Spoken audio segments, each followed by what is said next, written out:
Ibu yang berbahagia tentunya mari kita bersyukur kepada Allah Subhanahu wa taala ya, tanpa izin Allah, tanpa berkah dan rahmat dari Allah tentunya kita tidak akan bisa hadir ya di rumah Om Epu ini. Mudah-mudahan ya pertemuan kita ini adalah pertemuan yang barokah ya, diberikan kesehatan ya, panjang umur, dimudahkan rezeki dan dilancarkan semua aktivitas kita.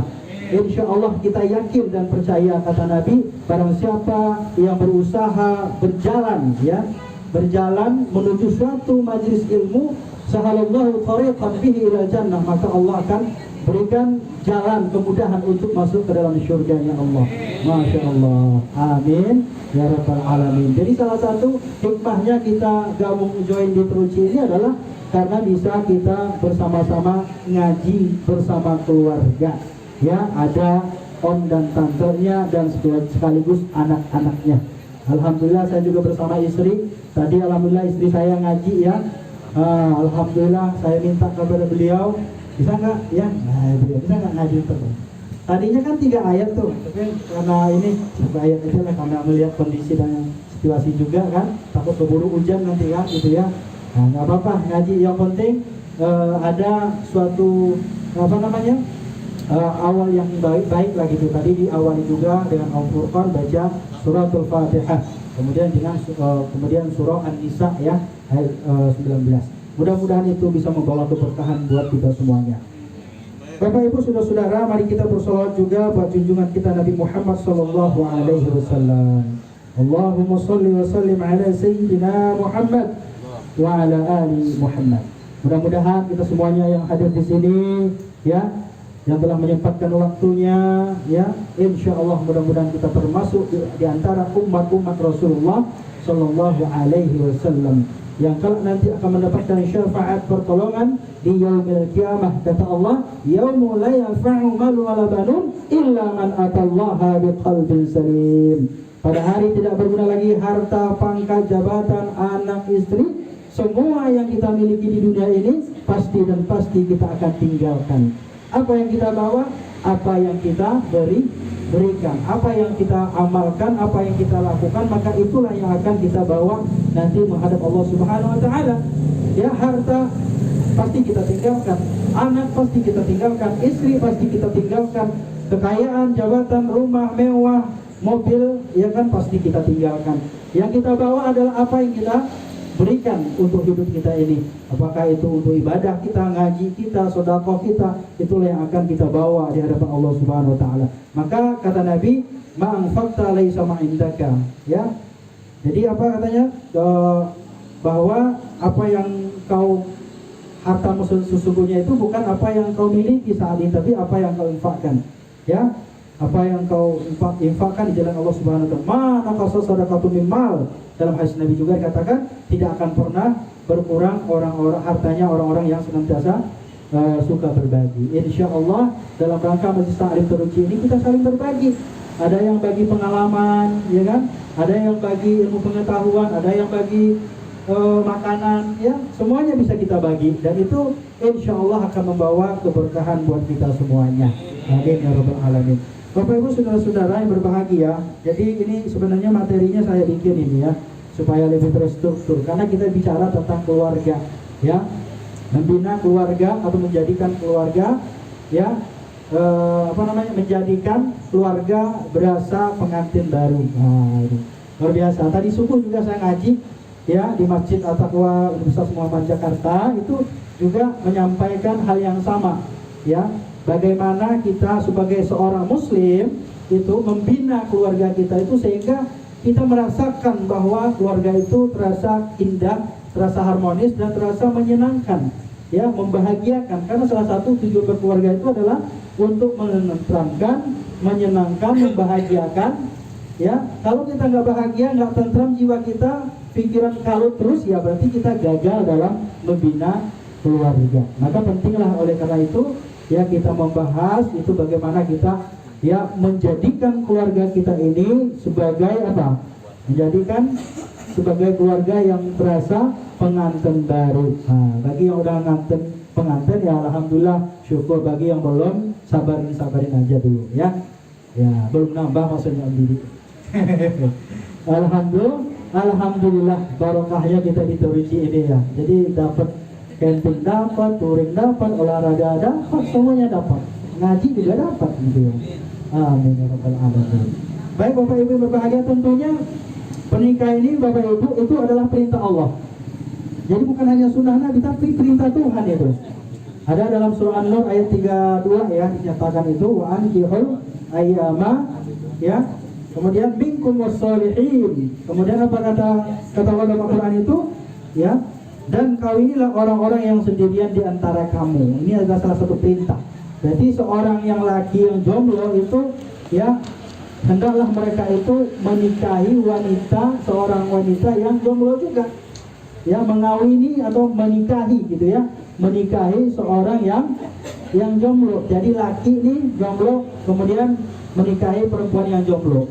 Ya, artinya ya seseorang yang ingin hidupnya bahagia, ya hidupnya tentram, tenang, maka hendaklah dia itu menikahi wanita. Makanya jangan laki-laki nikahin laki-laki.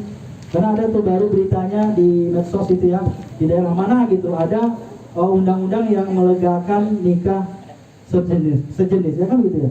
Nah ini naudzubillah. Maka ini sebenarnya dalam Al-Quran ini menyalahi ya kodratnya manusia gitu, menyalahi sunnatullah. Karena ya pada dasarnya manusia itu, laki itu cenderungnya kepada perempuan, ya cenderungnya sukanya kepada perempuan. Dan demikian pula seorang wanita juga kecenderungannya adalah kepada laki-laki. Kalau ada wanita suka sama wanita, laki suka sama laki-laki, maka ini sudah dipertanyakan ini kelaki-lakiannya ini. Nah itu ya ngaco tuh kata Om ya. Maka hati-hati. Oleh karena itu penting kita ingat ya bahwa kita ini diperintahkan untuk nikah. Dalam Al-Quran juga dikatakan ya, dalam hadis juga dikatakan ya, Rasulullah SAW ya bersabda, ya ma'syarasy syabab, ya wahai para pemuda. Nah ini.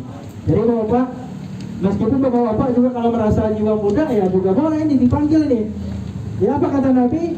Ya, manis tatu'a minkumul ba'ah falyatazawwaj. Maka kata Nabi, kalau kalian ya sanggup ya untuk menikah, maka hendaklah segerakan menikah. Ini sebenarnya perintahnya umum nih. Bisa saja misalnya seorang laki yang belum dapat istri satu, dia nikah satu.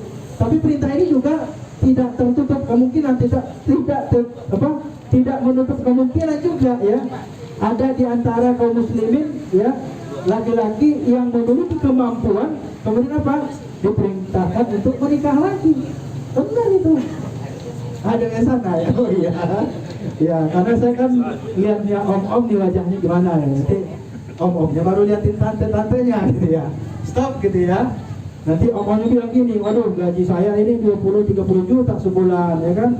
Rumah ada, apartemen ada, ya kan, mobil ada, 2-3 lagi, masa istri satu rugi dong kan gitu ya, ya kan begitu, ya. Nah, ya saya kan beraninya kan di sini aja, kalau di rumah nggak berani saya. Ya, jadi oleh karena itu kalau kita udah diberikan kemampuan, falyatazawwaj, maka nikahlah kata Nabi. Tapi kalau kalian nggak bisa, ya maka hendaklah apa? Ya. Fa'alaihi bisawm. Kalau kalian nggak bisa nikah, maka hendaklah kalian berpuasa. Kenapa? Karena ya kalau orang yang menikah itu sebenarnya tujuannya untuk aghaddul basar, itu membentengi pandangan, Pak. Ya Om Didi ya, membentengi pandangan. Kalau kita udah nikah, Om Didi boleh kena deh. Membentengi pandangan kita. Ini salah satu nanti bagaimana rumah tangga itu bisa terasa pengantin baru. Kenapa? Karena matanya cuma hanya buat istrinya. Ya, melihat hanya buat istrinya, bukan istri orang lain. Ini kadang-kadang sama istri orang lain ramah banget, ya kan? Lembut banget, sopan banget, ya kan? Nah, tapi sama istrinya sadis banget, ya kan? Keras banget, tegas banget, sewot banget, dan lain sebagainya. Jadi inilah Bapak Ibu, ini sebenarnya kan buat saya sendiri juga ya.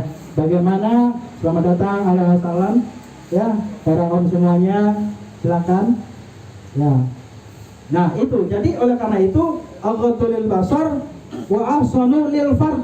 Ya, apa itu? Yang kedua, ternyata tujuan nikah itu Bapak Ibu om dan tante, pertama biar omnya itu matanya nggak jelalatan lagi, itu yang pertama ternyata. Ya, benar ya. Kalau udah ada yang halal di rumah, ngapain lagi liatin kemana-mana gitu ya. Mungkin ada orang istilahnya dulu itu cuci mata. Cuci mata kamu mau kan gitu ya, harusnya kan car wash gitu ya. Ya kalau laundry gitu kata nih Om Adi. Ya, jadi kalau kita ya diberikan kemampuan oleh Allah Subhanahu wa taala, mampu, ada finansialnya.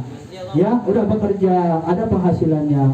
Kemudian ada mampu yang kedua, om-om yang berbahagia, apa itu? Mampu untuk memenuhi hasrat atau seksualitas ya, untuk memenuhi kebutuhan batiniahnya.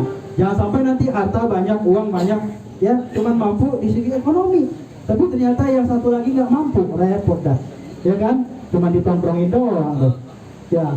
Nah, oleh karenanya Bapak Ibu berbahagia, Om Said ini, ya, bagaimana kita menjaga perintah Allah Subhanahu wa taala ya, dengan kita menjaga perintah Allah itu dengan menjalankan perintah-perintahnya. Itu salah satunya. Maka salah satu perintah Allah adalah menikah. Maka menikah itu kalau kita lihat ada hukumnya itu wajib, Om. Ya, Om. Apa itu misalnya wajib itu kategorinya orang yang sudah memiliki kemampuan finansial dan kemudian juga hasratnya sangat menggebu-gebu dan bergelora. Ya, itu wajib itu. Wajib itu. Jadi nggak bisa ditunda-tunda itu. Jadi kalau hasrat udah oke, harta juga udah yes, finansial udah tercover gitu ya, sudah ada kemampuan secara finansial, secara ekonomi, maka seseorang itu wajib dah untuk menikah. Nah, tapi ada juga ketika haram. Haram itu kebalikannya. Secara ekonomi nggak mampu, pengangguran, nggak ada penghasilan, pekerjaan juga nggak ada. Ya kan, yang kedua apa? Secara seksualitas juga dia tidak memiliki kemampuan. Jadi mau diapain nanti nih? Dikasih makan cinta aja juga nggak bisa kan gitu ya. Nah, maka oleh karena itu orang-orang yang memiliki kemampuan ya secara finansial dan tadi juga ada hasrat, maka dia wajib untuk menikah. Dan kedua adalah kalau dia tidak memiliki kemampuan finansial, tidak memiliki hasrat seksualitas kepada lawan jenisnya, maka dia tidak perlu menikah, maka hukumnya haram. Berarti itu sama saja nanti menelantarkan, ya kan, menelantarin anak orang gitu, seperti itu kira-kira Bapak Ibu. Maka ada juga sunnah ya. Kalau sunnah itu ya, dia itu ada kemampuan untuk finansial, tapi dia masih bisa mengendalikan hasratnya. Nah, ini sunnah aja nih, sunnah. Maka oleh karenanya di dalam Islam, Bapak Ibu berbahagia, Om dan Tante, ada 7 tujuan menikah.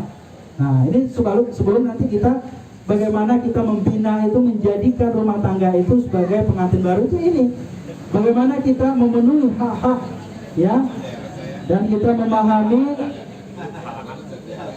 memahami kewajiban kita ya kepada pasangan-pasangan kita. Ada namanya kewajiban suami kepada istri, ada kewajiban istri kepada suami. Nah, itu menjadi kebutuhan yang harus kita tunaikan. Maka ada 7 tujuan pernikahan itu. Ya, yang pertama adalah litaatillah, mentaati perintah Allah Ta'ala. Karena kalau orang udah nikah itu biasanya dia itu fokus dalam beribadah, ya kan? Hatinya itu akan tenang, tentram gitu. Apalagi misalnya ya kan, kalau misalnya kita Jumatan, misalnya bapak-bapak, om-omnya pulang ke rumah udah ada yang nyiapin kopinya, makanannya, sarapannya, pagi-pagi juga begitu ya. Pokoknya orang yang sudah menikah biasanya ketaatannya akan lebih meningkat kepada Allah Subhanahu wa taala. Nah, ini yang kita harapkan nih. Makanya kalau kita ingin bertambah ketaatan kita kepada Allah, maka hendaklah kita langsungkan pernikahan. Terkhusus bagi om-om yang masih jomblo. Nah, itu ya. Itu pesannya itu. Jomblo. Yang kedua adalah menyempurnakan agama. Nah, ini tujuan pernikahan yang kedua, menyempurnakan agama. Ya. Kalau masih jomblo atau ada orang yang menolak pernikahan, yang nggak mau nikah atau ingin melajang seumur hidup, itu nggak boleh, Om Tante. Ya kan? Kenapa? Ya karena kita itu memang sunatullahnya secara hasrat dan juga secara fitrahnya manusia itu ya butuh terhadap pasangan. Benar nggak? Iya benar itu. Maka sangat naif lah kalau misalnya ada orang nggak mau menyempurnakan agamanya dengan pernikahan. Maka sempurna agama kita. Nah, begitu ya. Yang ketiga adalah melaksanakan sunnah Rasul. Ya, sunnah Rasul itu bukan malam Jumat doang, bangsain ya. Tapi sunnah Rasul itu adalah ya pernikahan itu sendiri, melangsungkan pernikahan. Nanti ketika seseorang sudah menikah, maka banyak sunnah lainnya, om tante. Masak om, tante masak, sunnah juga. Diniatin karena Allah. Buat suaminya, biar rajin ibadah, biar kuat ibadah. Kan gitu ya, biar kuat juga omnya begadang gitu ya. Semalaman gitu ya. Iya. Kan pengantin baru katanya. Iya, kan gak mesti harus ini pokoknya sama-sama tahu lah gitu. Gitu ya. Nah, kemudian apalagi ada ibu yang menyiapkan ya pakaian anak-anaknya untuk sekolah, makanan anak-anaknya, suaminya untuk bekerja. Demikian juga dengan pakaiannya dan segala macamnya, menservis suaminya dengan luar biasa, dengan service excellence gitu ya. Nah itu penting itu. Kenapa? Karena disitulah penyempurnaan ya daripada sunnah Rasulullah Shallallahu Alaihi Wasallam. Jadi makanya rugi kita bu, kalau misalnya mohon maaf nih. Kalau misalnya di rumah apa-apa semuanya dikerjain pembantu tante, itu rugi kita. Jadi oma-oma dan tante-tante itu rugi. Kenapa? Karena semuanya dibantu oleh pembantu, diservis oleh pembantu. Emang mau kan gitu ya? Ya, semuanya diservis oleh pembantu, mulai dari pakaiannya, makannya, semuanya. Cuma itu doang yang enggak kan itu. Bahaya itu. Nah, oleh karena itu Islam mengajarkan agar kita memenuhi semua rangkaian sunnah itu dalam rumah tangga, termasuk juga menyediain kopi ya bagi yang suaminya ngopi. Kalau saya kan nggak ngopi ya, nggak ngeteh, tapi saya nyusu saya. Nggak juga sih sebenarnya ya. Pokoknya itulah ya. Bapak Ibu berbahagia. Om bantu, omnya ini cepat banget kalau itu. Ya. Baik. Nah, yang keempat, memperkuat keimanan. Nah, kalau udah nikah itu biasanya iman kita bertambah kuat. Kalau ada godaan, ada WhatsApp yang nggak dikenal itu ya kan, yang nggak ada namanya gitu ya, itu hati-hati. Kadang-kadang nongol gitu ya, ada DM-an yang masuk gitu ya, ada SMS yang ilegal gitu, ada username-nya gitu ya. Nah itu bahaya juga itu, godaan itu dalam rumah tangga itu luar biasa dahsyat gitu ya. Nah maka oleh karena itu orang-orang yang menikah segera gitu ya, dia akan jadi memperoleh kekuatan iman ya, memperoleh kekuatan iman sehingga dia tidak akan mudah terpengaruh dan tergoda dengan bujukan-bujukan yang lainnya. Kenapa? Dia sudah punya yang halal, nah, ya kan? Sudah punya yang halal. Yang kelima, memperoleh keturunan yang soleh dan solehah. Amin ya rabbal alamin. Saya berharap juga ya kepada bapak-bapak, om-om dan tante-tante semuanya, satu permintaan kita, kalau kita punya anak itu menjadi anak yang soleh dan solehah. Saya yakin kita nggak minta anak, kalau anak kita nanti jadi anak yang kaya raya, enggak. Saya yakin enggak. Pengennya anak kita tuh menjadi anak yang soleh dan solehah, dan anak yang bisa berbakti kepada kita. Ya, itu yang harapan kita. Nggak ada itu setahu saya gitu, orang-orang yang beriman itu, seorang orang tua yang beriman, seorang ibu yang beriman tidak ada keinginannya, ya Allah jadikan anak saya nanti jadi kaya raya gitu ya. Enggak, tapi mintanya apa? Rabbi habli minas sholihin, kata Allah dalam Al-Quran, yaitu ya Allah berikanlah aku anak-anak yang soleh dan solehah. Dan itu dimulai dari kita sebagai bibit-bibitnya. Kalau kita nggak soleh dan soleh, ibunya nggak solehah, ya kita nggak akan dapat anak-anak yang soleh dan solehah. Sedangkan kita yang soleh dan solehah saja belum menjamin anak-anak kita menjadi anak yang soleh dan solehah. Apalagi kita sendiri yang tidak soleh. Anak disuruh ngaji, kita sendiri nggak bisa ngaji. Anak disuruh sholat, kita saja malas-malasan sholat. Nah ini jadi masalah. Nah inilah pentingnya Bapak Ibu berbahagia.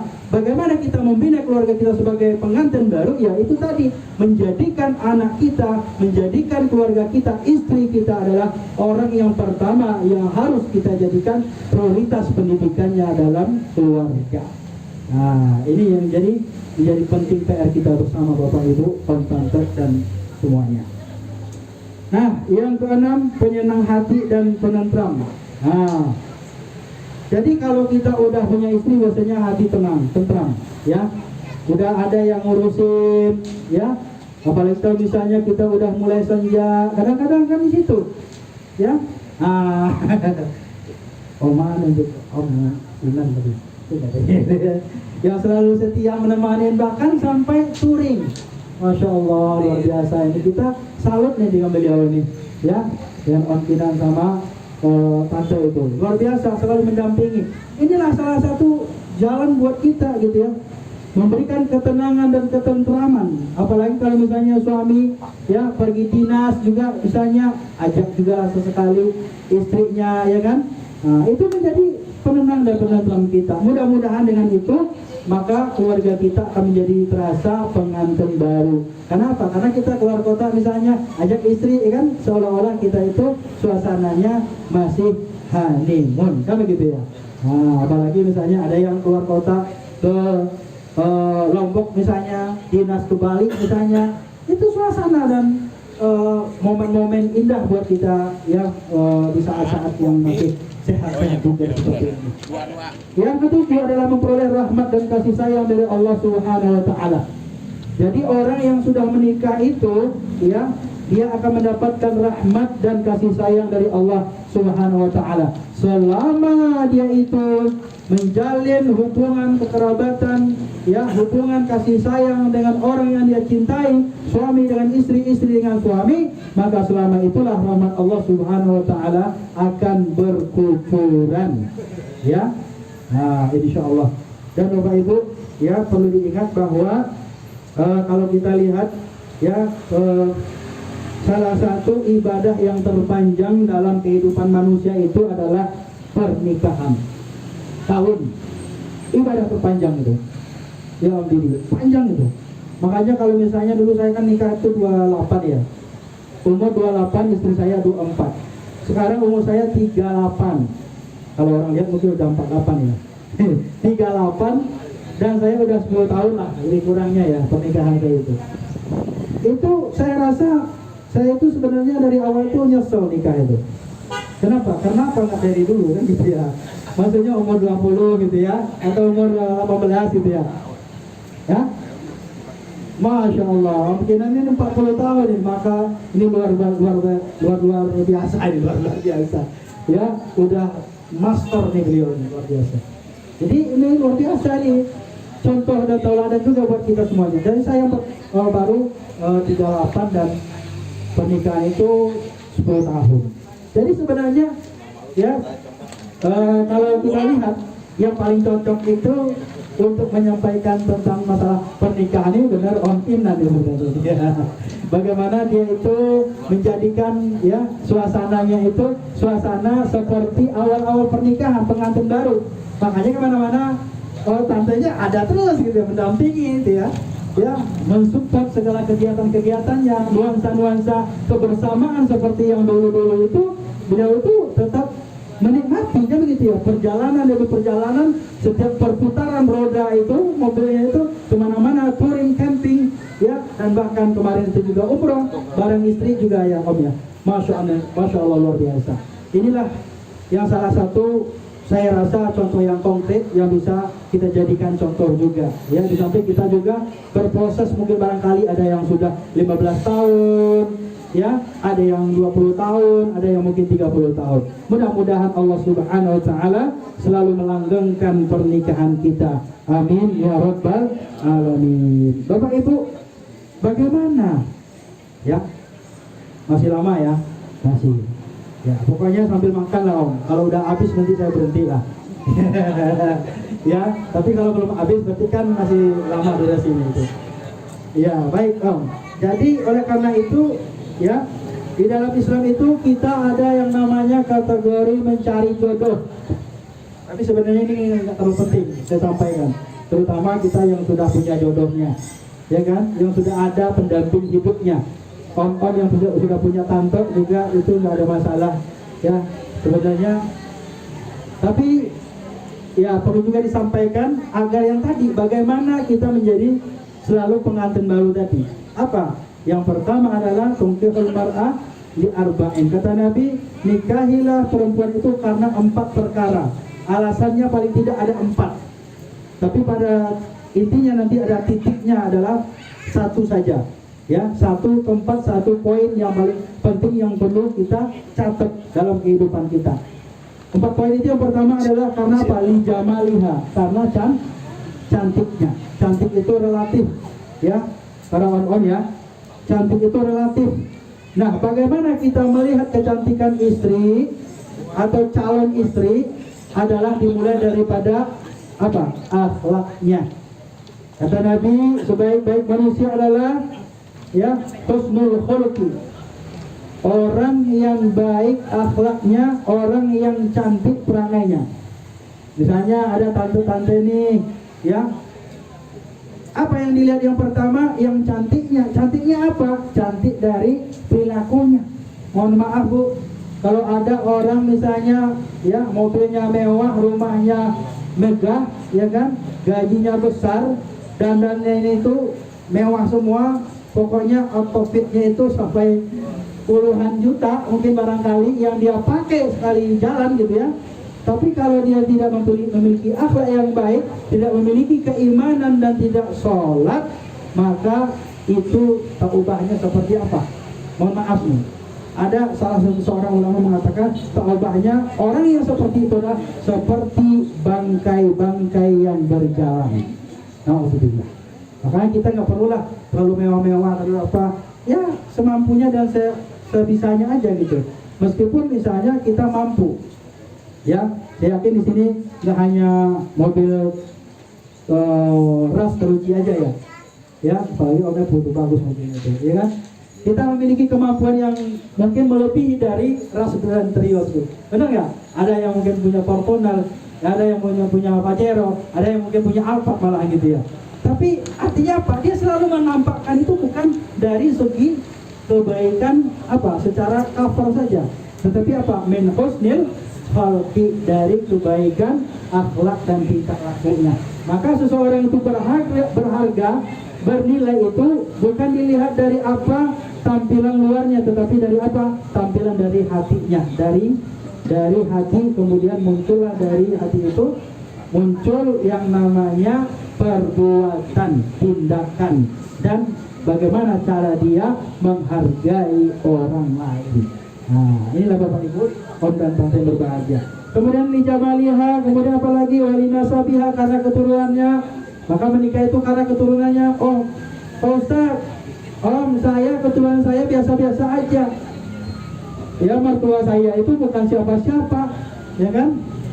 Bukan anak presiden juga, bukan anak pejabat juga, bukan anak sultan juga.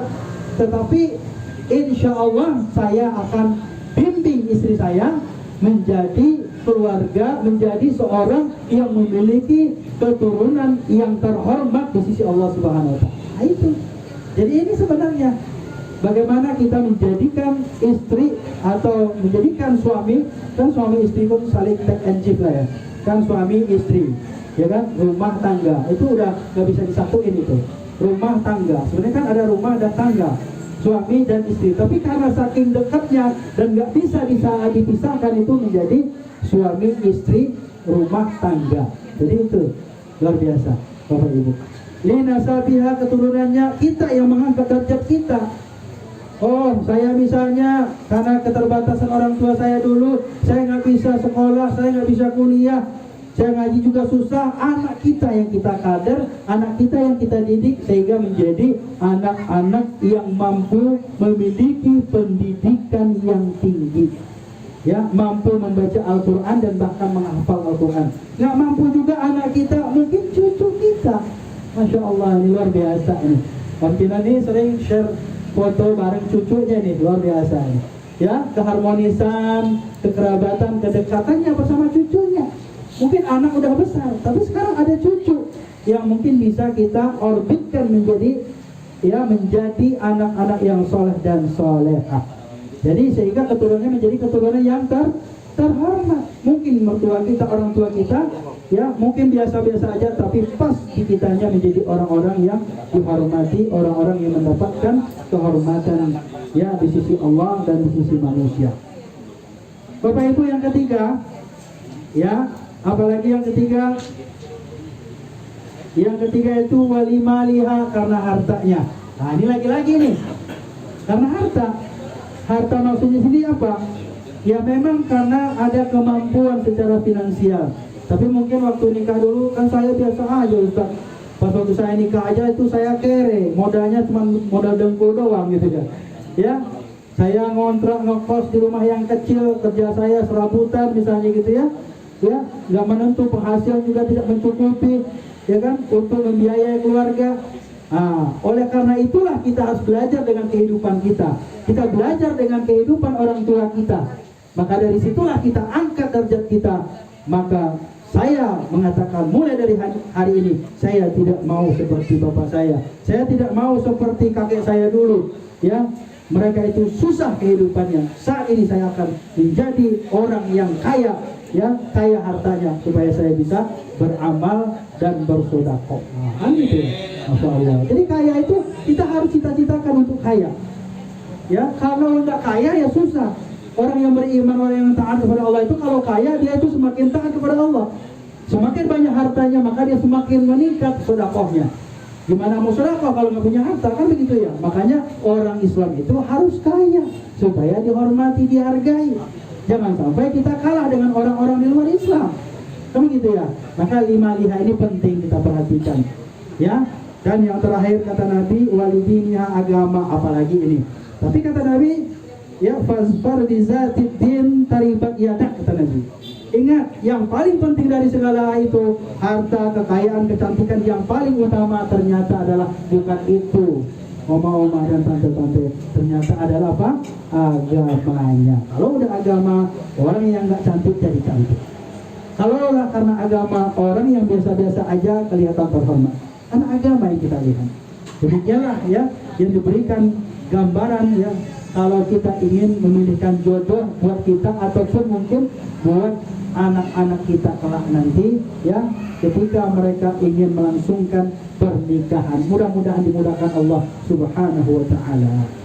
Kewajiban suami istri bagaimana? Ya, seorang suami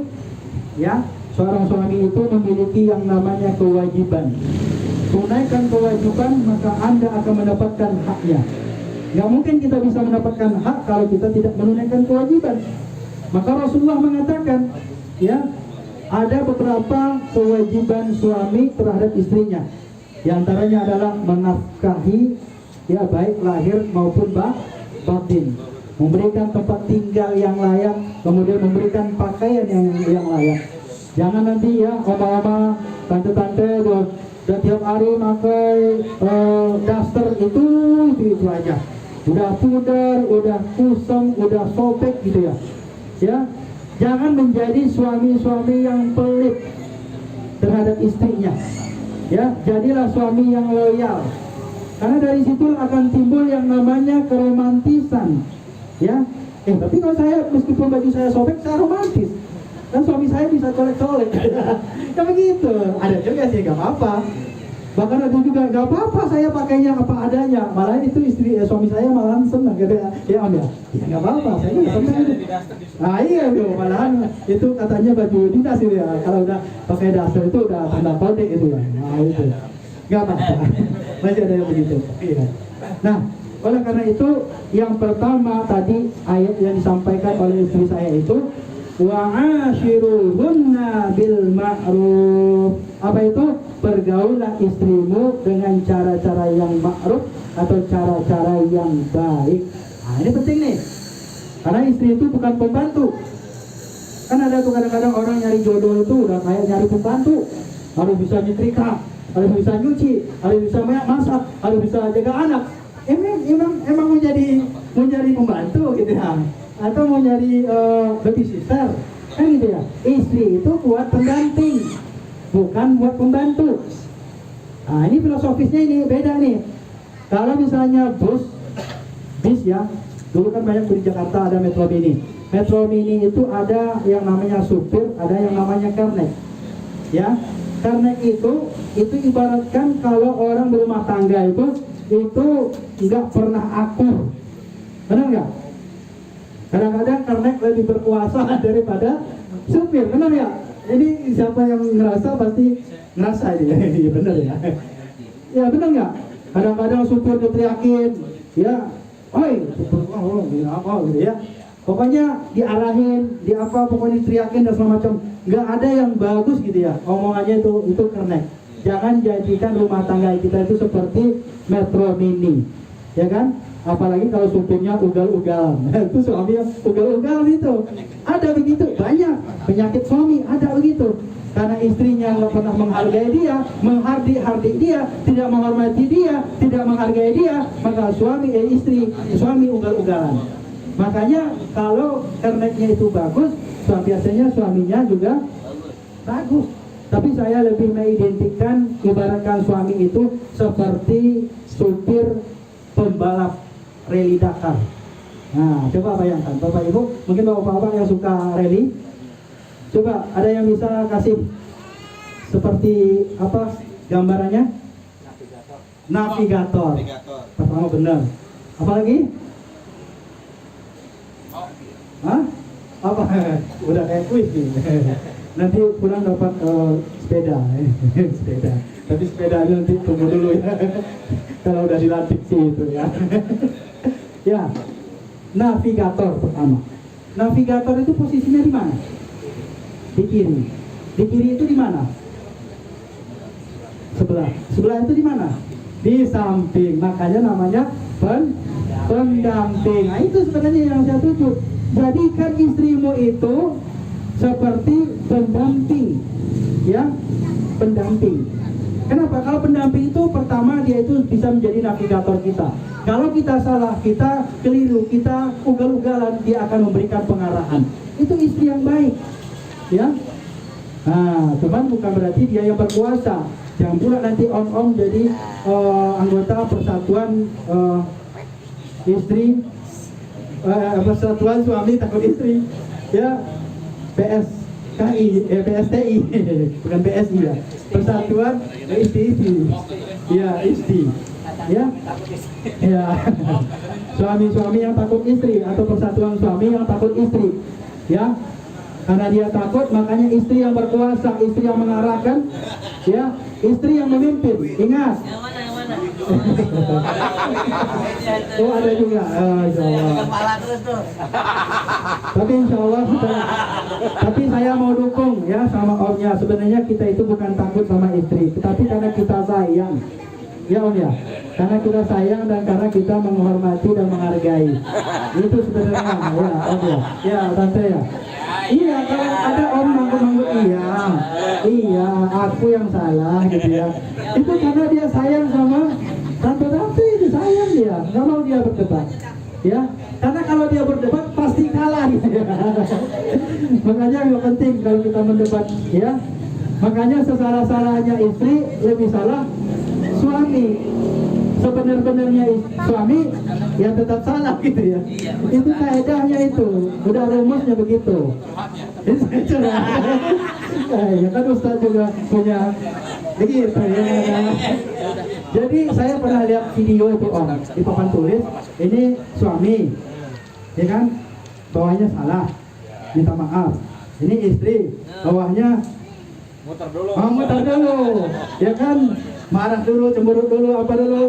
Ujung-ujungnya nggak minta maaf, suami juga minta maaf kan gitu ya. Sayangnya nggak ada papan tulis di dalam itu kan. Jadi udah muter-muter kemana-mana, ujung-ujungnya suami juga yang harus minta maaf. Benar itu. Berarti kita sefrekuensi gitu ya. Ya, begitu ya. Itu nanti semua ya. Jadi itulah sebenarnya namanya fitrah wanita itu. Ya, jadi mau nggak mau memang harus laki-laki yang mengalah. Kalau memang ingin seperti pengantin baru tadi ya. Kalau nggak pasti itu, coba diperhatiin. mulai sehari, 2 hari, 3 hari. Kalau kita nggak minta maaf, nggak kita yang harus memulai lembutin dia, pasti akan begitu terus. Nggak bakalan ini, ya. Semuanya ngangguk-ngangguk. Ya, oke ya. Curhatnya udah sampai situ aja dulu. Ya.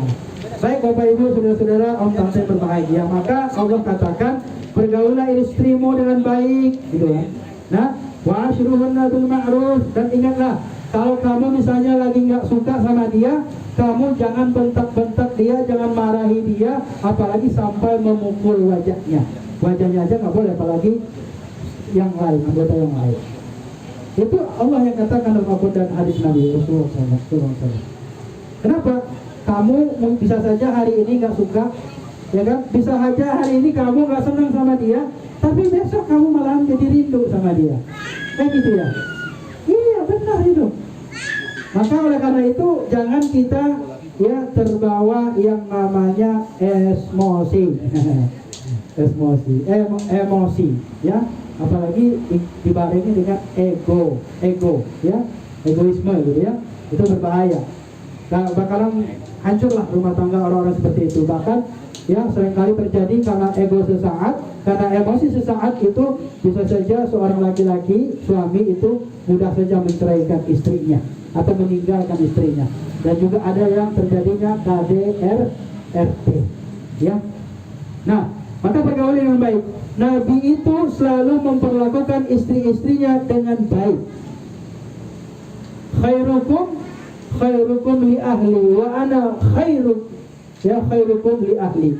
Kata Nabi, sebaik-baik kalian adalah orang yang paling baik memperlakukan istrinya. Dan saya, kata Nabi, adalah orang yang paling baik kepada istri-istri saya, kata Nabi. Orang yang paling baik memperlakukan keluarga. Wah, ada 2 istri-istri. Karena memang Nabi banyak istrinya. Kalau kita sini kepada istrinya, gitu aja lah, 1 aja. Kode itu ya. Ya.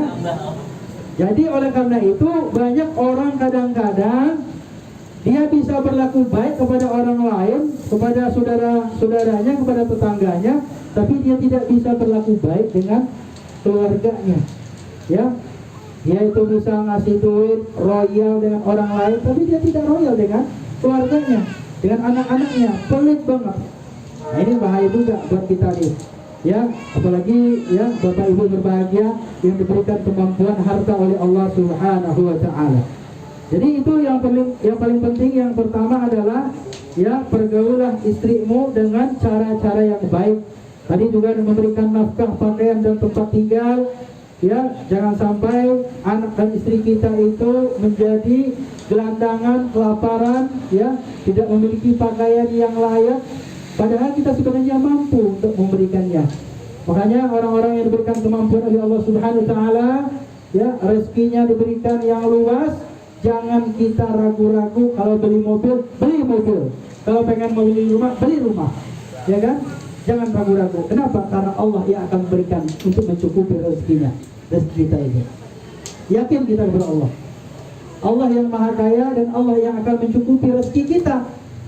Jadi jangan sampai nanti, waduh, kalau misalnya saya beli mobil ini nanti, ya kan tujuannya kan untuk keluarga nih. Habis nanti duit saya. Kalau saya beli rumah nanti habis dong duit saya, tabungan saya. Jangan kita ragu-ragu menginfakkan, memberikan harta kita untuk keluarga-keluarga kita. Jangan ragu. Kenapa? Karena Allah yang akan memberikan, yang akan mencukupi penghidupan dan rezeki kita. Istri ada rezekinya, anak-anak juga ada rezekinya. Semakin banyak anak, maka semakin banyak rezekinya. Ya kan? Insya Allah. Nah, ada lanjutannya itu. Semakin banyak, udahlah itulah ya. Nah, kita lanjutkan saja dulu. Nah, saya ingin persingkat Bapak Ibu berbahagia. Sekarang kewajiban istri, tadi kan udah tuh, suami udah banyak tuh kewajibannya ini dan itu dan segala macamnya. Ya, tinggal kita penuhi sehingga keluarga kita menjadi keluarga yang sakinah, mawaddah warahmah, terasa selalu pengantin baru. Sekarang istri, ya, yang pertama, nah ini ada istrinya, ya. Yang pertama adalah mentaati suaminya selama apa yang diperintahkan suami itu adalah hal-hal yang baik. Kalau yang buruk jangan. Kenapa? Karena la ta'ata ya li makhluqin fi ma'siyatillah, kata Nabi. Janganlah kalian sekali-kali mentaati walaupun itu suamimu sendiri, ya, kalau diperintahkan untuk bermaksiat kepada Allah, tinggalkan. Ya kan? Nah, misalnya contohnya ada suami yang misalnya membiarkan istrinya ya tidak sholat misalnya. Itu salah satu cara suami ya sebenarnya secara tidak langsung membiarkan dan menyuruh istrinya ya melakukan tidak baik, kan gitu. Karena membiarkan istrinya tidak sholat. Demikian pula dengan anak-anaknya. Nah, ini pertama ya. Jadi istri itu taat kepada suami. Ya, dan bahkan dalam suatu riwayat dikatakan ya, seandainya ini dalam hadis Nabi, seandainya manusia itu boleh bersujud kepada manusia, maka kata Nabi ya, Allah akan perintahkan itu para istri-istri untuk sujud kepada suaminya. Nah, ini penting ini. Ya, tapi karena manusia tidak boleh sujud sama manusia, maka dilarang. Itulah saking pentingnya dan saking mulianya suami itu ya, posisinya dan derajatnya di hadapan istri. Jadi oleh karena itu taat kepada suami. Kenapa taat? Karena suami itu adalah kunci surganya bagi ibu-ibu. Ya. Dan bahkan suatu riwayat dikatakan ada seorang istri yang mereka itu sholat, yang mereka itu zakat, puasa, dan bahkan berhaji, tetapi ada satu dosa yang selalu dia lakukan. Apa itu? Durhaka kepada suami. Akhirnya dia itu dipending masuk surga. Ya, akibat kenapa? Durhaka kepada suami. Durhaka itu macam-macam, ya. Gak mau ikuti perintahnya, gak taat dengan ketentuannya, ya, kemudian juga berkata kasar, gitu ya, tidak menghargainya, tidak bersyukur dengan pembeliannya, dan lain sebagainya. Banyak, ya, mungkin dalam suatu kesempatan yang pendek ini tidak bisa kita sampaikan. Tapi intinya adalah kunci surganya seorang istri terletak kepada ridho suaminya. Sementara kunci surganya suami itu terletak kepada ibunya. Jangan sampai nanti ada istri, ya, ini termasuk juga istri yang durhaka. Ada seorang istri yang menghalang-halangi suaminya, ya, untuk memberikan nafkah kepada orang tuanya. Ada itu kasusnya, ya, banyak, gitu ya. Dan seorang suami sebenarnya juga tidak ada syariatnya, tidak ada aturannya harus meminta izin kepada istrinya untuk memberikan nafkah kepada orang tuanya. Nah, itu tadi. Oh, udah, itu belum sampai di situ, Om. Daripada minta izin, mending minta maaf saja. Iya. Itu benar juga. Yes. Itu pada kasus yang satu lagi tuh, Om. Nanti kita bahas, ya. Nah, maka oleh karena itu sangat berdosa besarlah seorang istri yang menghalang-halangi seorang suami ketika ia ingin berbuat baik, berbakti kepada ibunya atau kepada orang tuanya. Demikian pula dengan istri, ya. Istri akan mendapatkan surganya dari Allah Subhanahu wa taala ketika dia mentaati semua perintah-perintah suaminya selama perintah itu dalam perkara-perkara yang ma'ruf atau yang baik. Jadi dijamin itu masuk surga itu. Ya, jadi masuk surga istri itu mudah saja. Dia sholat, dia puasa, ya, kemudian apalagi dia taat kepada suaminya, maka dipastikan kata Nabi seorang istri, seorang ibu tersebut akan masuk kepada surga Allah Subhanahu wa taala bighairi hisab, itu tanpa dihisab. Nah, yang kedua, berdiam di rumah tanpa berdiam di rumah dan tidak keluar tanpa izin. Itu biasanya suami yang baik, yang pengertian, pasti memberikan izin tentunya, ya kan? Sudah menjadi adat dan kebiasaan.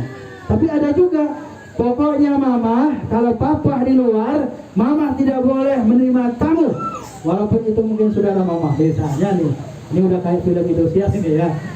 Dan mama tidak bisa keluar walaupun itu ke masjid misalnya, gitu ya, kalau papa tidak di rumah misalnya. Ya memang benar, kalau suami misalnya mau memerintahkan istri harus berdiam di rumah, maka dia harus di rumah, wajib di rumah. Karena ini salah satu, ya, yang menyebabkan seorang istri masuk ke dalam surga. Ada ceritanya Bapak Ibu, itu adalah namanya Ummu Muti'ah. Dan bahkan dalam hadis dikatakan Ummu Muti'ah ini kan di zaman Rasulullah. Itu sampai-sampai Siti Fatimah, anak dari Rasulullah itu menjadi iri terhadap Ummu Muti'ah ini. Kenapa? Karena disebutkan oleh Rasulullah bahwa ada satu wanita, dia bukan seorang seorang sahabiah, bukan juga putri Nabi, bukan juga putri sahabat, tetapi dia dijamin masuk surga oleh Allah Subhanahu wa taala. Kenapa demikian? Ternyata satu kuncinya, yaitu adalah dia itu sangat-sangat taat kepada suaminya, dan dia tidak pernah keluar rumah tanpa seizin suaminya. Ini pentingnya enggak ya? Itu kalau perlu dibikin undang-undangnya di rumah, ditempel, dilaminatin gitu ya, aturan dalam berumah tangga gitu ya. Tante ya, mau cerita Ummu Muti'ahnya nih? Mau ya? Nah, ini cerita seorang wanita di zaman Rasulullah. Dia bukan anak Nabi, bukan putri Nabi, tapi dia dijamin masuk surga karena disebabkan ketaatannya kepada suaminya. Pada suatu ketika suaminya pergi jihad, kemudian dia tinggal di rumah dan belum punya anak. Kemudian apa yang terjadi? Karena saking penasarannya, Fatimah, istri dari Sayyidina Ali, anak dari Rasulullah SAW ini, datanglah ke rumah Ummu Muti'ah ini. Datang ke rumah Ummu Muti'ah, assalamualaikum, Ummu Muti'ah. Waalaikumsalam. Siapa itu? Saya Fatimah binti Rasulullah. Saya Fatimah anak Rasulullah. Kemudian beserta siapa engkau datang? Beserta Hasan. Kemudian apa yang terjadi Bapak Ibu? Beserta Hasan waktu itu masih kecil, istilahnya bantar-bantar PAUD atau TK gitu. Kemudian apa kata Ummu Muti'ah? Mohon maaf ya Fatimah, mohon maaf, saya tidak bisa menerima engkau pada hari ini. Kenapa kata Fatimah? Saya kan anak Rasulullah, mohon maaf, kenapa? Karena kamu membawa seorang laki-laki. Ini luar biasa, ini hikmahnya nanti nih. Tapi kata Siti Fatimah, kan ini adalah Hasan. Hasan ini kan masih kecil. Kata Ummu Muti'ah, tetap tidak bisa, karena pesan suami saya, ini dia pegang nih, pokoknya tidak boleh menerima laki-laki. Titik di situ kan. Berarti kan pikirannya laki-laki itu mau orang kecil kah, mau orang gede kah, mau laki-laki orang gila kah, yang penting laki-laki, dia tidak boleh menerima tamu. Akhirnya apa? Oh begitu ya Ummu Muti'ah, kalau gitu udah saya pulang lagi. Besoknya datang lagi itu Fatimah binti Rasulullah, tok assalamualaikum. Beda ceritanya nih datang lagi, kemudian barulah masuk.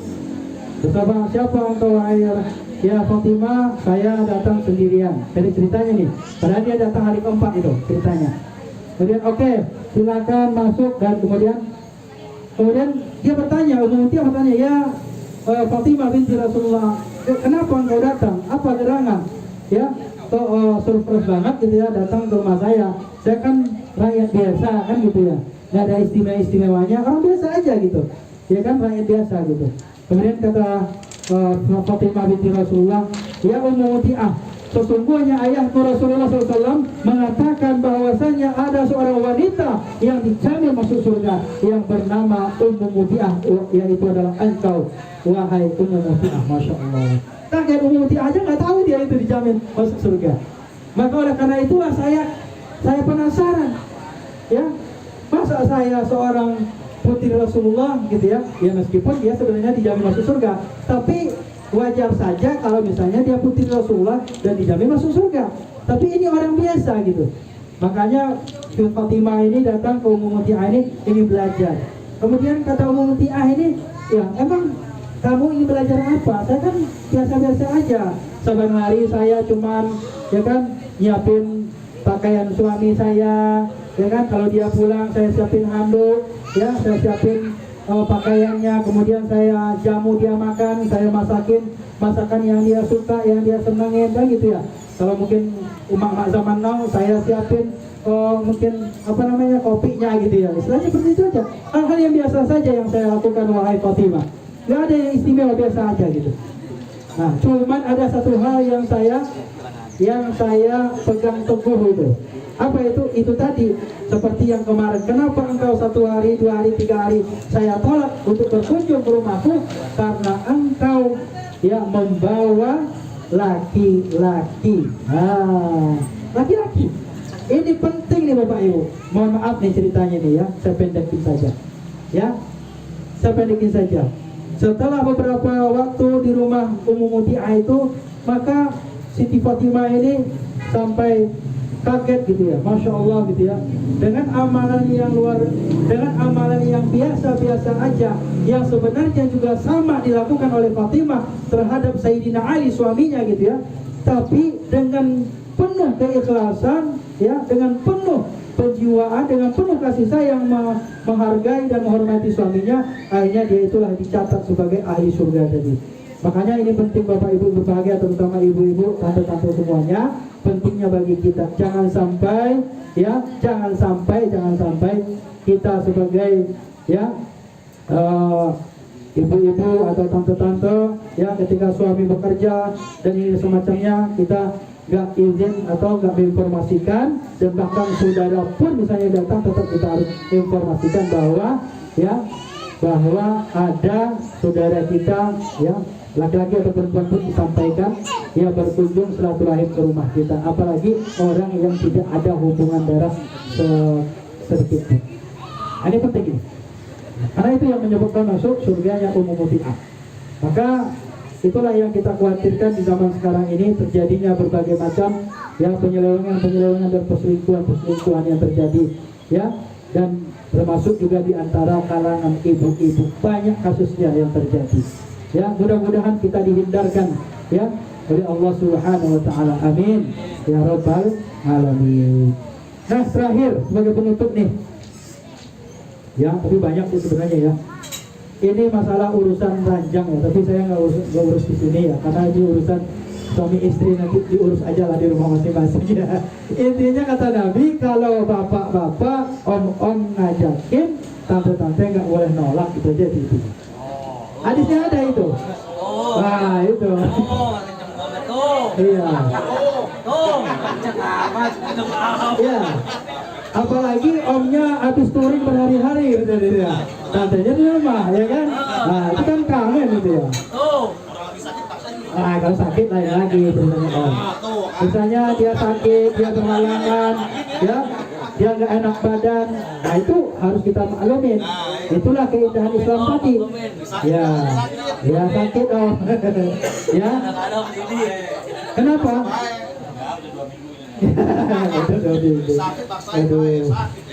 Takutnya masalahnya bukan istri yang sakit, omnya yang sakit jadi masih ngejabanin, kan repot jadinya. Padahal kan masih ada hari-hari yang besok gitu. Iya. Ini penting kita bicarakan om. Kenapa? Karena banyak rumah tangga itu bubar gara-gara urusan ini. Itu artis-artis yang viral, saya nggak sebutin namanya, urusannya kan gara-gara jarang dipelai katanya. Kan gitu ya. Kan itu. Makanya oleh karena itu penting kita lestarikan supaya nuansa pengantin baru itu tetap terjaga. Ya, itu penting. Ya. Nah, ini hadisnya nggak saya sampaikan karena banyak sekali. Ya, tapi intinya adalah bahwa seorang suami harus memberikan hak istri, dan demikian pula dengan istri harus memberikan hak suami. Jadi salah satu di antara keduanya itu atau dua-duanya ya, kedua-duanya itu harus memenuhi hak masing-masing, kewajiban masing-masing, sehingga disitulah datang rasa suasana dan pengantin barunya. Ya, nggak apa-apa Om Didi, sering-sering juga nggak apa-apa, mumpung masih muda, ya kan? Oke. Ya masa ya kan, masih cakep, masih kuat, masih strong, masih fit. Jarang, rugi dong, begitu ya? Iya. Begitu ya. Nah, untuk menambah keharmonisan rumah tangga kita, kata Nabi, jangan lupa ya, ini saya rangkum ya. Hendaklah dalam Islam itu kita ini sebagai suami harus memberikan istri itu 7M. 7M apa? Bukan 7 miliar. Om Tante ya. Ini ramuan ya, kiat dan tips yang diberikan oleh Rasulullah juga buat kita. Hendaklah memberikan istri 7M. 7M ini. Jangan salah paham, 7M itu nanti tante juga nuntut di rumah. Katanya Pak Adi itu, Om Adi katanya harus beri 7M. Ada 7M. M yang pertama, ini sebagai penutup nih, karena udah jam 11. Ya, M yang pertama yaitu adalah memperkuat hubungan. Nah, ini pentingnya. Nah, sama yang tadi itu, kalau misalnya urusan seksualitas, urusan ranjang tidak selesai, bagaimana cara memperkuat hubungan? Kan gitu ya. Makanya perlu kita itu, makanya kita Om Didi ya, kita harus olahraga, lari pagi, ya, push up, renang dan lain sebagainya. 15 menit. Luar biasa. Benar itu. Ya. Benar itu. Jadi ngobrol aja 15 menit ya Om. Aduh. Ya, saya kirain tadi apanya ya. Yang penting ya Om ya, yang penting ditunaikan Om ya. Jadi masalah durasi itu nggak jadi penting itu. Yang penting disertai dengan kasih sayang dan cinta. Insya Allah menambah, memperkuat hubungan. Jadi ini yang M yang pertama, memperkuat hubungan. M yang kedua adalah menjaga ibadah. Nah, makanya Om dan Tante itu ya, sebenarnya kalau kita nikah itu kan sebenarnya ibadah itu. Ya, tadi saya sudah sampaikan bahwa ibadah yang terpanjang dalam kehidupan manusia adalah pernikahan. Nikah. Makanya ibadah yang terpanjang itu. Ya, apalagi Om Kinam tadi udah sampai 40 tahun, Masya Allah luar biasa. Tabarakallah, kita doakan selalu tetap langgeng gitu ya. Ya, suasananya itu tetap sakinah mawaddah warahmah sampai akhir hayatnya. Insya Allah. Dan kita juga menyusul demikian. Jadi menjaga ibadahnya. M yang ketiga apa? Mencurahkan segala perhatian kepada pasangan. Nah, ini. Mencurahkan segala perhatian. Ya. M yang keempat apa? Memahami segala kekurangan pasangan. Nah, ini menjadi masalah ini. Ketika mungkin ada yang pacaran ketika dulu atau sebelum nikah atau waktu ta'aruf, ya dia nggak tahu karakter suaminya, dia nggak tahu sifat istrinya. Ketika udah nikah, semua karakter itu yang jelek-jelek itu kelihatan, ya kan? Ah, itu yang masalah, karena kita selalu melihat yang jelek-jeleknya. Padahal selama ini sudah ada yang banyak kebaikan-kebaikan yang dilakukan oleh suaminya. Tapi karena satu kejelekan, ya, sehingga seolah-olah itu luput seluruh kebaikan-kebaikan yang dia lakukan selama ini. Inilah kadang-kadang Bapak Ibu berbahagia sedihnya menjadi seorang suami, ya, suka dilupain segala kebaikan-kebaikannya. Bahkan ada juga seorang istri yang suka, ya, itu mana lagi? Ini yang ketawain siapa, gitu ya? Ya, kayak pesan tadi itu orderan gitu ya. Ya, ngopi dulu. Insya Allah. Kan saya bicara tentang Islamnya ini, ya itu ya. Kenapa? Saya jadi grogi jadinya ya. Kenapa Islam itu menganjurkan kepada kita ketika kita ta'aruf atau melamar itu, kita tanya dulu seluk-beluknya. Jangan sampai nanti kita ibaratkan beli kucing dalam karung, ya kan? Kita tanyakan keluarganya bagaimana, kalau perlu tanyakan tetangganya, tanyain teman-temannya juga. Nah ini, tapi kalau yang udah punya istri sekarang ya gak usah tanya-tanya lagi, ya kan? Udah punya gitu ya, tinggal kita nikmatin. Ya, kita bersyukur dengan kelebihan pasangan kita dan kita bersabar dengan segala kekurangannya. Itulah yang tadi suasana pengantin baru itu tetap terjaga. Jadi supaya pengantin baru terasa itu ya anggap sajalah ya semua masalah-masalah rumah tangga itu, kekurangan-kekurangan pasangan kita itu jadikan sebagai semacam bumbu-bumbu yang ada di rumah tangga kita.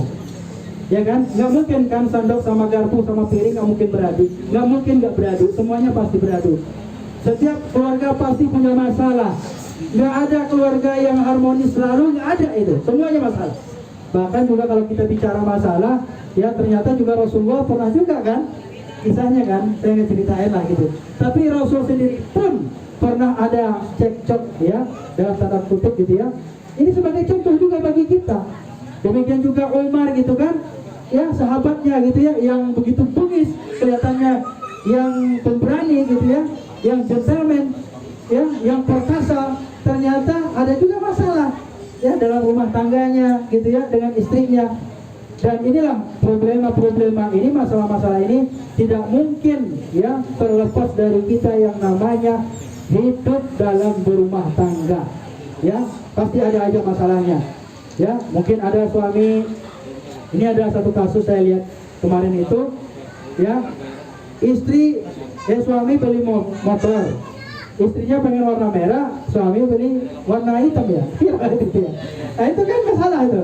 Sebenarnya kan hal-hal yang nggak perlu dimasalahin, ya kan? Sebenarnya kalau suaminya kreatif, sebenarnya pergi aja ke tukang outlet gitu ya, outlet semua itu kan, tinggal ini kan istri juga nggak ngerti banget tentang mobil, motor kan gitu ya.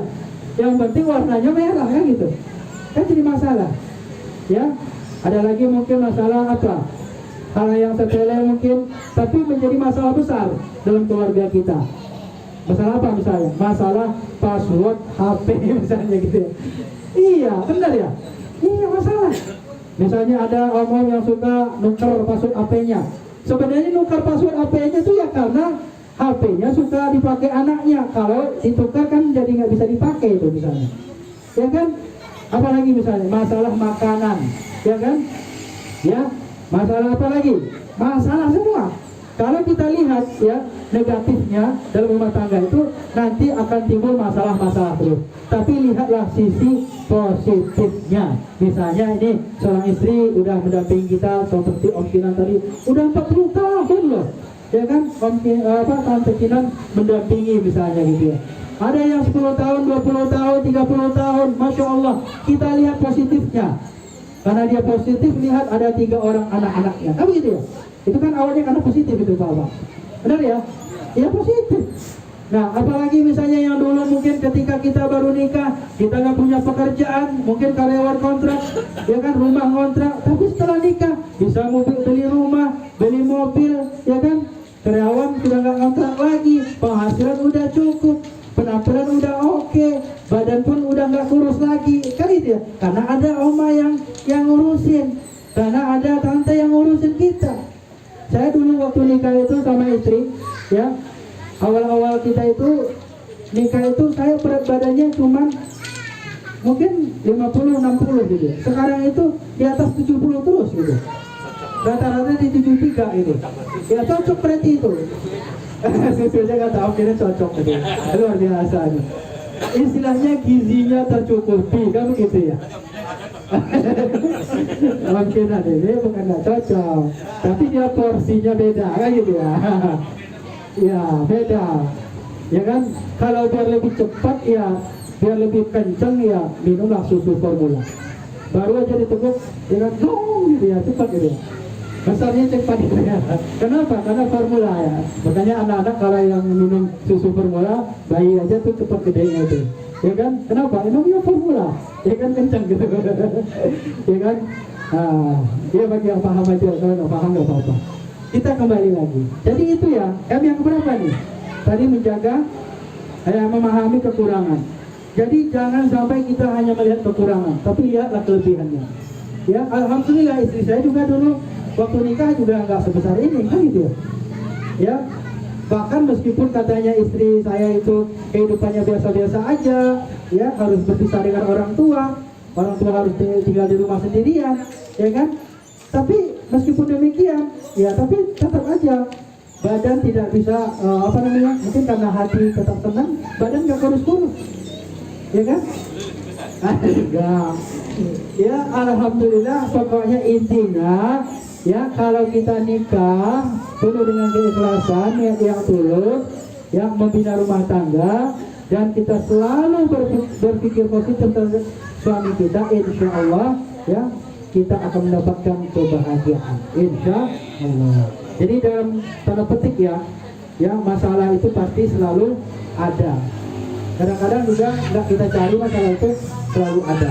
Apakah itu masalah dari pekerjaan kita, apakah masalah dari teman-teman klub kita, atau mungkin masalah urusan anak kan gitu ya. banyak sekali masalah-masalah yang mungkin akan muncul. Tapi itu semua bagi orang-orang yang beriman tidak akan jadi masalah ketika dia mengembalikan semuanya itu kepada Allah Subhanahu wa taala. Makanya cintai dia karena Allah. Kan ada lagunya itu, cintai aku karena Allah, sayangi aku karena Allah. Bukan apa? Lanjutnya? Ya, itu ya. Jadi bukan harta, bukan kemewahan, bukan pangkat, bukan jabatan yang membuat kita itu cinta. Tapi karena apa? Karena Allah Subhanahu wa taala. Baik. Kemudian M yang kelima, memahami tugas masing-masing. Nah, jangan kebalik. Yang om-om bekerja, yang tante-tante juga ya mengurus rumah tangga. Itu memang udah sunatullahnya dan fitrah kita. Jangan kebalik. Ya, bapak-bapak jadi baby boy di rumah gitu ya, istrinya jadi wanita karir. Bukan berarti salah wanita itu bekerja, boleh juga ya, asal dia tidak melalaikan kewajibannya ya kepada rumah tangganya, kepada suami dan anak-anaknya, boleh saja gitu. Nah, jadi oleh karena itu memahami tugas masing-masing. Yang keenam, meminta maaf jika salah. Nah, ini Om tadi ceritanya Om ya. Jadi katanya ini masalah urusan poligami itu kan kalau salah itu. Katanya kalau poligami itu memang sunnah, perintah Allah, itu dianjurkan, tapi banyak istri yang tidak bisa menerima. Ya kan? Ada juga sih istri, ya saya nggak apa-apa, silakan poligami gitu ya, tapi jangan suami saya kan gitu, ada juga begitu. Ya nanti ya, saya itu namanya nggak setuju kan gitu ya. Dia setuju, tapi asal jangan suaminya kan gitu. Nah, jadi kata sebagian laki-laki, daripada minta izin, mendingan minta maaf katanya gitu ya, karena udah ketahuan. Itu sebenarnya tidak direkomendasikan Om ya. Nah, saya juga nggak merekomendasikan ya. Buat apa kita menyelamatkan janda kalau istri kita harus menjanda kan gitu ya. Karena banyak orang kalau udah nikah lagi itu masalah rumah tangga yang pertama gitu, dan itu sering terjadi gitu. Apalagi misalnya dia tidak bisa berlaku adil. Nah itu ya. Dan yang kedua terakhir, memberikan maaf. Itu yang saya ceritakan tadi, maafnya laki-laki itu kita kode poin, jangan berbelit-belit. Kalau memang salah langsung minta maaf. Tapi kalau istri kita ya dia udah salah, muter. Nanti ujung-ujungnya kita lagi yang minta maaf. Itulah yang kudratnya ya, yang nalurinya wanita itu selalu ingin diperhatikan dan selalu ingin menjadi orang yang pertama yang harus diperhatikan. Makanya dengan kita meminta maaf itu berarti dia merasa diperhatikan dan diutamakan. Dan terakhir, Om dan Tante semuanya, ada istri limited edition. Nah, ini mudah-mudahan dapat nih Om Didi ini. Ada 3 cirinya Om. Istri limited edition. Nah, kalau serius kelas kan ada juga limited edition tuh. Ya kan? Ya, ada. Nah, ternyata istri juga memiliki ciri limited edition. Oma-oma, tante-tante, istri yang istimewa, yang luar biasa, ada 3 cirinya. Yang pertama adalah kata Nabi, istri yang selalu bersyukur dengan pemberian suaminya. Nah itu. Dulu mungkin ada istri yang dilamar dengan seperangkat alat sholat, ada juga mungkin dengan emas gram-graman, ada juga mungkin dengan kendaraan. Ya, sekarang ini kan banyak yang viral. Kemarin aja tuh saya nonton berita, ada lamaran itu bawa mobil Pajero berikut BPKB-nya. Jangan mau ya. Yang wanita jangan mau dilamar kalau cuma pakai kunci doang. Wajar nanti itu mobil ditarik listrik gitu ya. Ya, sama BPKB-nya. Ada juga melamar dengan rumah baru gitu. Nah, nggak apa-apa, ya, nggak apa-apa. Tapi ingat, dengan apapun yang diberikan suami, kita harus bersyukur. Kalau misalnya suaminya punya kemampuan, ada harta, ya tentu dia harus memberi juga sesuai dengan kemampuannya. Tapi kalau kemampuannya cuma seperangkat alat sholat, ya segram emas misalnya gitu ya, maka itulah yang menjadi rezekinya istri. Karena sebaik-baik wanita itu adalah ketika wanita itu dilamar dan kemudian menikah, dimudahkan maharnya, mudah. Kalau ada laki-laki yang bisa memberikan Pajero mudah baginya, ya itu gak ada masalah, berarti dia juga mudah, ya kan? Tapi yang intinya adalah jangan sampai kita tidak bersyukur dengan pemberian suami. Ini yang pertama. Ini istri yang limited edition. Yang kedua adalah yaitu istri yang tidak nuntut banyak. Tapi ingat Om, sebelum istri nuntut kita penuhi dulu. Nah, biasanya begitu, ya kan? Apakah itu masalah sandangnya, papannya, pangannya, kan gitu ya, pakaiannya, semuanya itu harus kita penuhi. Ya, insya Allah setelah itu biasanya istri yang solehah itu tidak akan banyak nuntut. Yang terakhir, Om dan Tante, adalah istri yang selalu bersabar dengan segala kondisi bersama suaminya. Om, Tante, kalau misalnya ada tante yang setia waktu Om mapan kaya, ya kan, banyak gajinya, banyak duitnya, sayang, ya, setia itu biasa. Tapi yang sulit itu kan setia ketika dia sudah mulai jatuh, ya, mulai menderita atau mulai sakit-sakitan gitu ya. Nah itu biasanya udah mulai berpaling, ya, udah pensiun misalnya, gaji pensiunannya udah nggak cukup. Nah itu udah mulai itu tergoyahkan kasih sayang itu biasanya, ya kan? Makanya ada istilah mengatakan, ya, kalau setia ketika kau ada itu hal yang biasa, tetapi setia ketika dia jatuh itu baru luar biasa, ya. Jadi makanya oleh karena itu menurut saya pesannya hari ini, ya, salah satu setia itu adalah setia dengan satu pasangan saja. Insya Allah itu membawa keberkahan. Kalau misalnya seandainya poligami itu solusi untuk kebahagiaan, niscaya semua orang-orang kaya itu pasti punya istri banyak. Ternyata enggak juga. Ustaz Solmed itu katanya 80 miliar rumahnya, istrinya yang setahu saya cuma satu. Kurang apa dia, kan gitu ya. Berarti kesimpulannya adalah bahwa dengan istri satu itu, yaitu sebenarnya ketika kita bisa membahagiakannya dan bisa kita dibahagiakan oleh istri itu, berarti sudah sebanding dengan istri yang keempat itu. Bayangkan itu ya. Makanya pesan saya, mari kita berbahagia ya dengan pasangan kita masing-masing. Mari kita bangun rumah tangga kita, jadikan keluarga yang sakinah, mawaddah, warahmah, saling memahami kekurangan-kekurangan kita. Ya, mari kita saling bersyukur dengan pemberian, dengan apapun yang diberikan dari suami, dari istri kita. Insya Allah ini akan membawa keluarga yang sakinah, mawaddah, warahmah, dan terasa keluarga yang berasa pengantin baru. Mudah-mudahan manfaat ya buat kita semua, dan terutama saya sendiri. Terima kasih sudah didengarkan curhatannya. Masya Allah.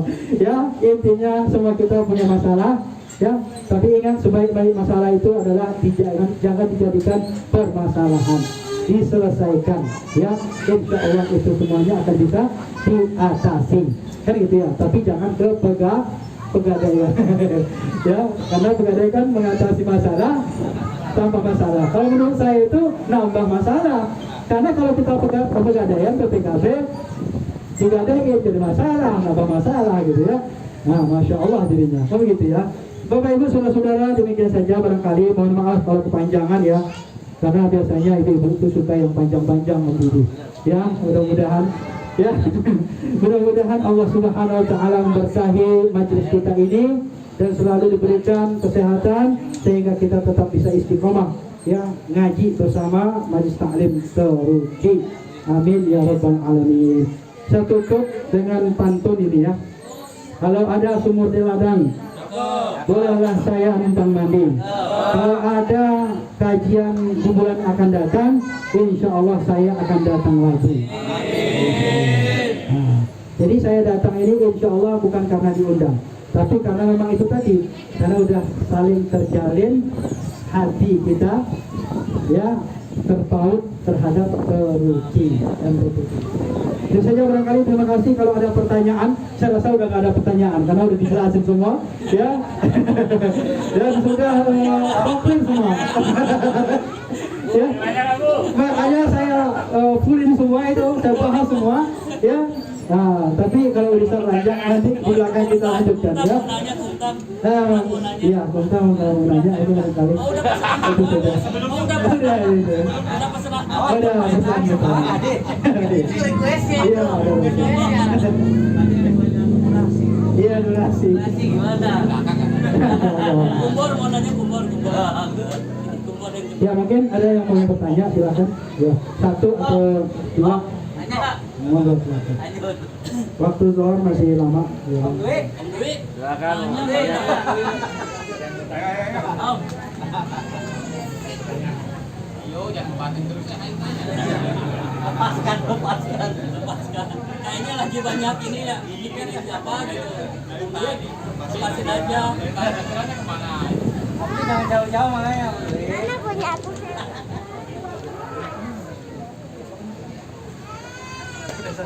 Yuk, Oben.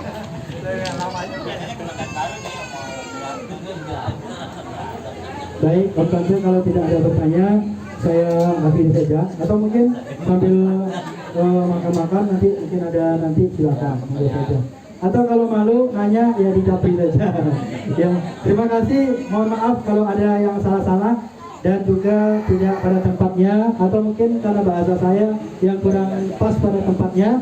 Mohon maaf dan mohon izin sebesar-besarnya kepada seluruh om dan tante ya. Mudah-mudahan tidak mengurangi rasa hormat dan semangat kita bersama. Terima kasih atas perhatian. Mohon maaf sekali lagi. Mudah-mudahan insya Allah kita diberikan umur yang panjang. Kita tunggu yang dalam jangka dekat ini ada RBT ya. RBT Ramadan bersama Turki. Biasanya kita itu ada santunan rumah yatim, santunan anak yatim ya, bukan rumah yatim. Ada juga takjil gratis gitu ya. Ada juga biasanya ya masih lama tapi harus disiapin om. Biasanya ada touring-touring pendek gitu ya. Nanti biasanya ke rumah-rumah yatim dan lain sebagainya. Terima kasih, itu saja yang dapat saya sampaikan pada hari ini. Saya tutup dengan baca alhamdulillah. Alhamdulillahirabbil alamin. Nasrul minallahi wa fathun qarib wa basyiril mu'minin. Wassalamualaikum warahmatullahi wabarakatuh.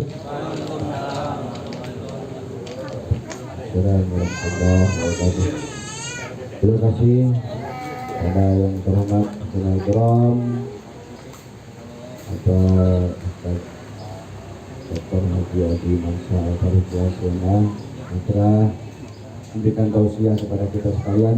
Mudah-mudahan tausiahnya senantiasa kita bisa amalkan, terutama mudah-mudahan kita bisa menjalani rumah tangga yang sakinah mawaddah warahmah menjaga alamin. Ini ada sesi tanya jawab, cuman karena tadi kata beliau sudah terjawab semua. Ada pertanyaan nggak kira-kira ini? Kalau ada pertanyaan tutup aja.